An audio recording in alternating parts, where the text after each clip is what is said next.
Good evening, Mr. Moloto. Thanks very much for your time. I wonder if you can just give us an idea of early reports on sales of your tobacco products from today. Yeah.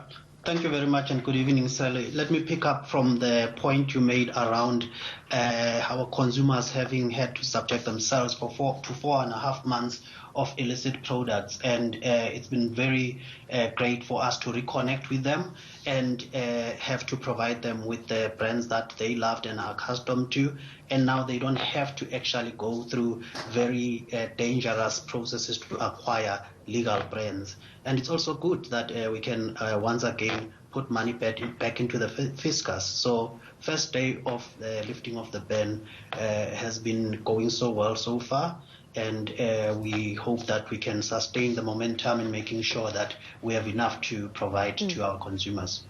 You know, smokers tend to be very specific about the brands that they like, and a lot of people, you know, it seems from the reports, the independent research done, that your products were not flooding the black market, but quite a lot of the independent FITA's products were.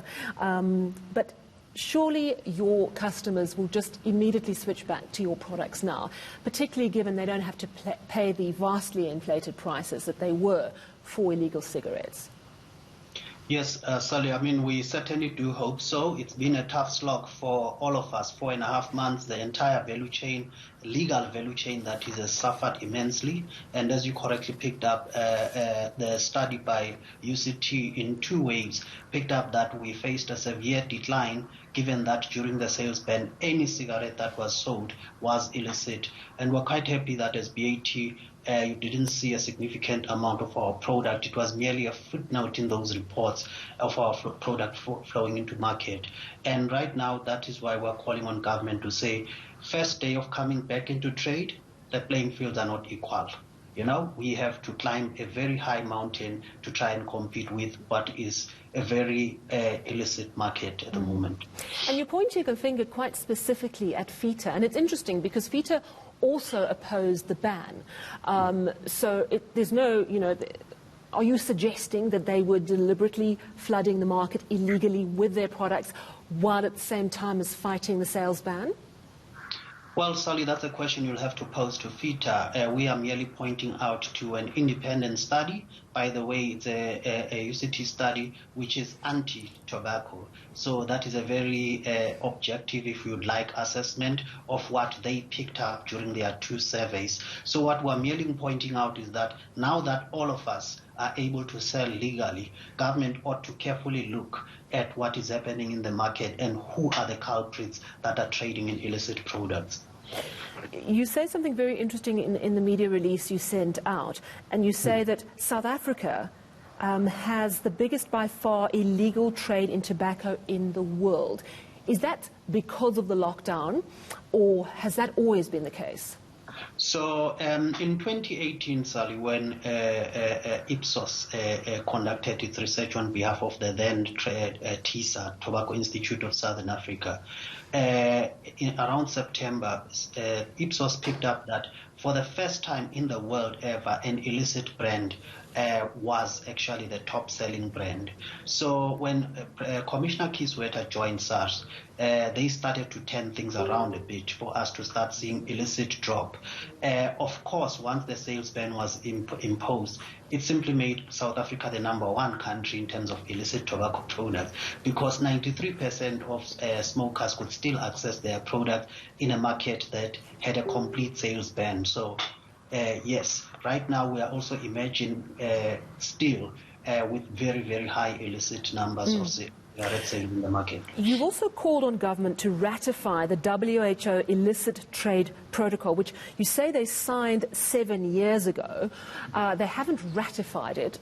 Explain what that means, and are you suggesting there's a lack of political will around this issue? Look, Sally, we say this in the context of just before the sales ban. Last year, government started the process of trying to introduce a track and trace tender. And our concern around that was to say that, look, South Africa is a member of the WHO FCTC, and they need to ratify the illicit trade protocol in order to allow for them to comply with global standards of track and trace. These essentially mean on how you control your supply chain from when you produce your cigarettes to when you sell them to your retailers, right up to the issue. Or are you saying there's actually been a deliberate dragging of heels in government? Look, it could be an issue of many competing priorities, but we say now that we are finding ourselves in this situation, this is probably the most ideal opportunity for government to actually capitalize on that and put the process of ratification in process, so that we can be able also to be on par with the world, such that when government puts in place volume control mechanisms to control our supply chains, it's in line with global standards. I have to ask you about the court action which you instituted against government during the lockdown. We know that FIFA had their separate action as well. They lost. Yours, I've lost track, but I think that you were trying to appeal. Is that now moot? Can you discard it, or will you pursue this court action? Yeah, just to remind your viewers, Sally, our hearing was on the 5th and the 6th of August, and we are still expecting a verdict from next week onwards.